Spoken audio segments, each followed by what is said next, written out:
Hi, Winnie. First of all, just bring us up to date on the injury situation, please. Are Jordan Henderson and Andy Robertson available this weekend? Is Sadio Mane fully fit? And is Fabinho available as well? Because we didn't see him at training last night.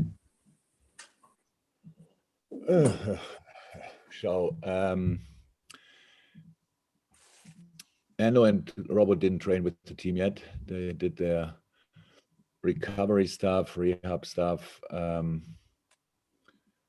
and yeah, didn't train with the team yet. It's pretty close. It will be a late decision about that. Sadio's good, and Fab came only back lately, and he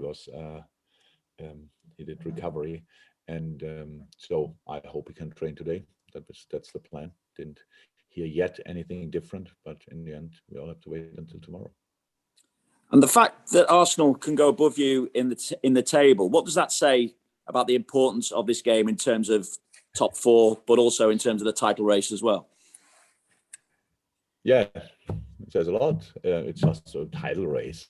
It's a bit early for that, but yeah, to stay up there, we all know we need to stay in front of Arsenal, to stay in and around the top of the league. You need results, and we didn't have enough good results in the last few weeks.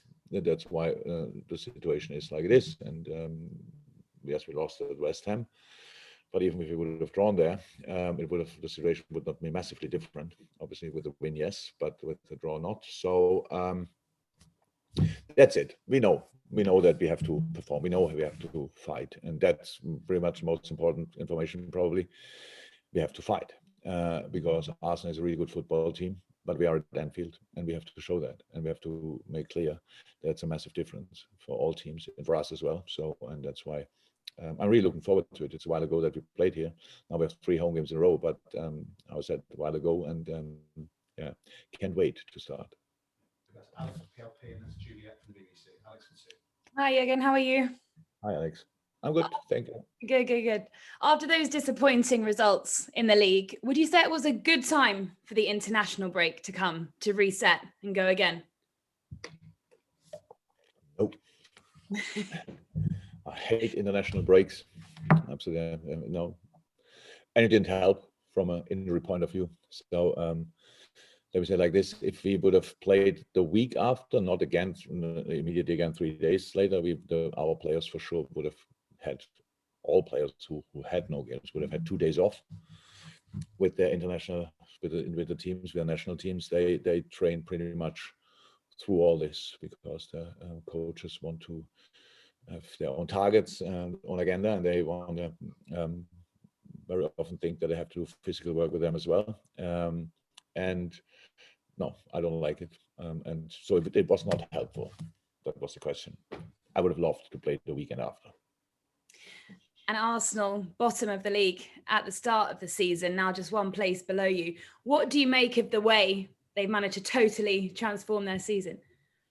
Oh, great. But I'm not surprised. It's, look, the season starts, the winner of the first match day. If you win the first match 4-0, you get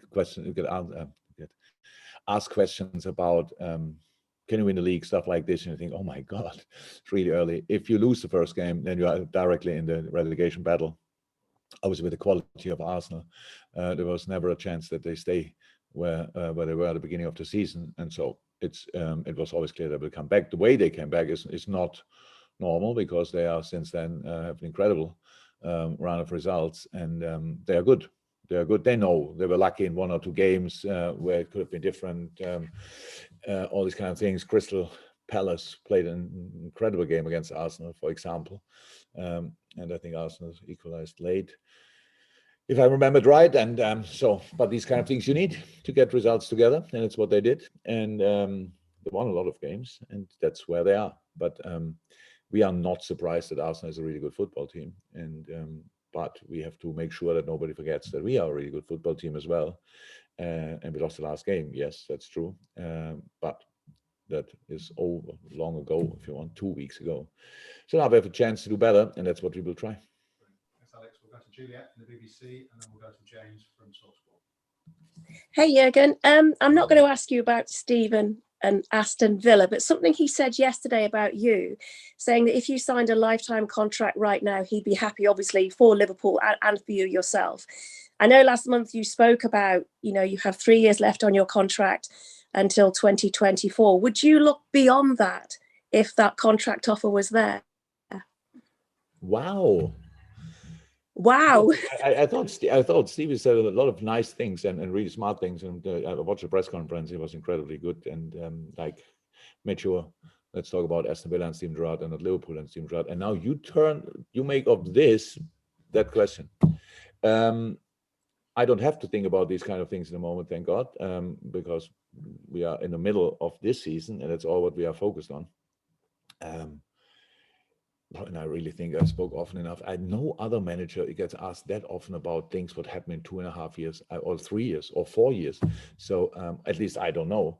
And I didn't think about it until you asked me now. I don't want to think now about it. So it's all fine how it is. And it's over when it's over, but it's far away from being over. So let's focus on that. Thanks, Jules. We'll go to James from TalkSport and then we'll go to Carl from BBC Merseyside. James. Jurgen, Mikel Arteta said last year after you played that even if his side pressed perfectly against you, you have Virgil van Dijk who can play a 60-yard pass straight to the chest of Mo Salah. When you talk about Van Dijk from a defensive point of view, he's obviously sensational as a player, but from an attacking point of view, how much of a weapon is he for your side? Yeah, very important to mix up our build-up is very important. He's not the only one who can play this sport, but he can play this sport. That's good. I think the boys, our centre halves, improved in the last few years a lot in all the build-up situations, and they very often are the first ones to get the ball from the goalkeeper. So it means that's an important role. They don't have to play the final pass, but they can play whatever. The second last or third last or whatever. So that's how it is. And the main thing about these kind of things is if you mix it up, it makes we feel that very often ourselves. It makes it just more difficult for the opposite team to adapt to it, because you think you have an idea for this pass, you have an idea for that pass, you can close the center, you close the gaps, all these kind of things, and then you play over your head. Many teams do that with us constantly, and so we thought years ago we should try that as well. And yes, it's Virgil is a really good player, and I'm really happy that we have him. And yes, he has plenty of strength, and hopefully he can show them all on Saturday. If I can just ask you about Steven Gerard, he said yesterday that you'd exchanged a few messages before the game. What messages did you send him ahead of his first game in charge at Aston Villa? No, not before the game. After he signed the contract, we exchanged messages. And there are messages, otherwise I would have posted them, which I don't do because they are private. And he said one thing, and yes, that's true. I'm looking forward to meet him. That's true. I'm really happy for him. But what we write is completely fine if that stays private. Carl with BBC Merseyside for one, then Carl Markham from Press Association. Then need the hands up for the breakout section, please. Hi, Jurgen. Hi. Neco Williams, he played really well for Wales on the international break at left back as well. He's shown his versatility. How much has he improved? And with all the games coming up, is he going to get more game time? Do you think? Is he pushing for a start? He's pushing. He did it already at Preston, which is good. And Nico's a young player, and he plays at Liverpool, which is we are a pretty good football team. It's not that easy to get in the first team on his maybe natural position. I'm not sure if really right back is the natural position, but there's Trent, Alexander-Arnold, and then if he couldn't play and Neco was not fit, then James Milner played there in an incredible way, to be honest. But Neco, I saw images of his performances, and he did really well, especially offensively. Big chance against Belgium in the last minute or so. It's all about pushing, and that's what he's doing. So he's not doing anything wrong, and then it's about opportunity coming up. And on the midfield, with injuries, you've used 9 different combinations. How difficult does it make it in? Does it make it in both attacking and defending, where it's not settled as you would like as well? Yeah, it's not easy, but if it would be easy, our owners wouldn't be not pay that much money to sort all these problems. That's how it is. We have to deal with that. Would I wish to play always the same three? No, because we have too many games for that. But would it be cool to have the choice between 5, 6, and 7? Yes, that would be really cool. And would it be cool to have some training days together to have a look what works out in the best way? That would be cool as well. But we don't have neither nor, so we have to deal with our situation. And last year, a situation, a really strange situation, a centre half position. This year, it looks like we have a midfield disease, and we have to deal with that, and that's what we do. But with no excuses for anything. We wanna win football games, and we have to find a solution for the specific game. And the next one is Arsenal. Final question in this section from Carl Mark, and then we'll go to the people who've had their hands up from in the Carl. Hi, Jurgen. Hi, Carl. Just to go back to the Neco situation, he's played more minutes for Wales than he has for Liverpool, and the Wales boss said this week that those players that are not playing games, he would support them looking for regular football in January. Obviously, he's thinking about his own position and what he can do for the Wales team. What do you think there's a possibility that the Neco might have to go out on loan somewhere, maybe to get some minutes in January? Is that something you've even thought about yet, or is it just a question of holding on to players for the time being? We are really short of players. The last thing I'm thinking about in the moment is who could go on loan in the winter, and didn't think about that for in the Neco case. I can 100% understand that a colleague from Wales that he thinks it would make sense that they play, but they're nearly qualified, or they're in the what is it? They can qualify for the World Cup with a lot of players who are not first choice in their teams. So I think it makes absolute sense that Neco is here developing every day, and that's what he's doing. And to fight through the situation, that's what he's doing.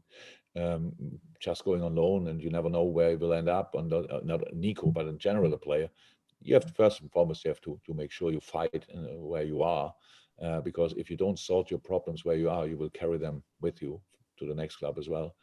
I said before, it's not easy to be a first lineup player constantly at Liverpool. We have a really strong squad, but Neco is developing, Neco is improving, and that's why Neco could play how he played again for Wales, not only against Belgium, but as well against Belgium. And that's it. Just quickly on the squad, we've spoken about Hendo, Sadio, and Robbo, but I'm just wondering, any of the longer term ones closer to being available for you? For the weekend, no. The closest are probably Millie and Naby. I think we explained already with Curtis, we have to, I would not say day by day, but probably week by week until anybody gives us the green light, or him the green light. Harvey is doing really well, but there's still some time in between now and the moment when he can start again for us. And Joe, yeah, doing well, but needs time. Bobby, doing well, needs time. I hope I didn't forget anybody. So, but yeah, that's it. Okay, great. Thank you very much, guys. So we now go to the embargo section. For those of you who are filing and all that kind of jazz, if you could keep in mind everything from here on in, the 3 people who've got to take questions from, Chris, Dom and Dave, everything from here is for 10:30 p.m. tonight.